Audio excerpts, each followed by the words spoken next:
জয় নিতাই। মহাপ্রভুর এই পূর্ণ তীর্থধামে আইসা এই যে আমার দুজন প্রভুর দেখা পাইলাম, ওনারা খুব আক্রোশে আছে।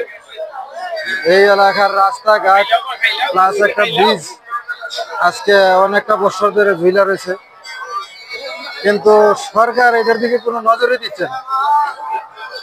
এত বড় একটা পুণ্যস্থান, গৌরাঙ্গ মহাপ্রভুর পুণ্য ধাম, যে জায়গায় লক্ষ লক্ষ মানুষের খেলা, এই লক্ষ লক্ষ ভক্তরা এই জায়গার মধ্যে এত অশান্তি অনটন, রাস্তা নাই, ঘাট নাই, চলার কোনো সুবিধা নাই, কিন্তু সরকার এদিকে কোনো লক্ষ্যই দিচ্ছে না।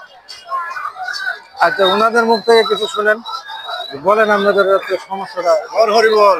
আমি বলছি যে এটা সুনামগঞ্জ তীর্থস্থান, এই যে মানুষের সমাগম, সরকারের একটু দৃষ্টি নজর থাকলে, যেমন রাস্তাঘাটের অবস্থা খুবই খারাপ, মানুষ যাতায়াতে খুব কষ্ট করতে হচ্ছে, খুবই খারাপ। একটা ব্রিজটা থাকতো, আজকে মানুষের এত কষ্ট হইত, এবং এত মানুষ কষ্ট করিয়া বাসায় বোঝানোর মতো নাই। মানুষ অন্ধকারের মধ্যে উভয় রাস্তার মধ্যে বইয়া প্রকাশ পাইতেন, এই মানুষের অবস্থা। হরি বল।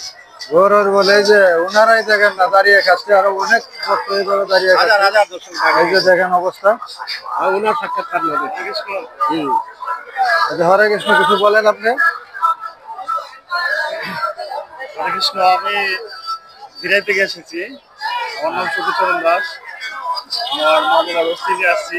এই যে গৌরাঙ্গ মহাপ্রভুর ধাম, অপূর্ব লীলাস। এখানে লক্ষ লক্ষ ভক্তবৃন্দের সমাগম।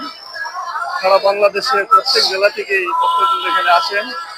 আসলে বিষয় হচ্ছে কি, এখানে থাকার যে পর্যাপ্ত পরিমাণ ব্যবস্থা দরকার, এই বিষয়গুলো যদি সরকার একটু দৃষ্টি দেয়, তাহলে ভক্তবৃন্দের লাঘব একটু দূর হবে। জয় নিতাই, গৌর হরি বল। সবার যেন মঙ্গল কামনা করি। হরে কৃষ্ণ। সারা বিশ্বের মঙ্গল কামনায়।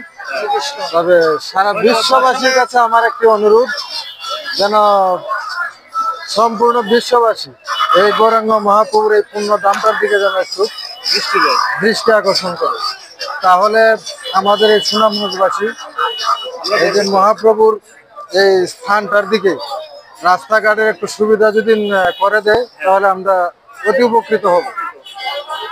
জয় নিতাই। অনেক ধন্যবাদ।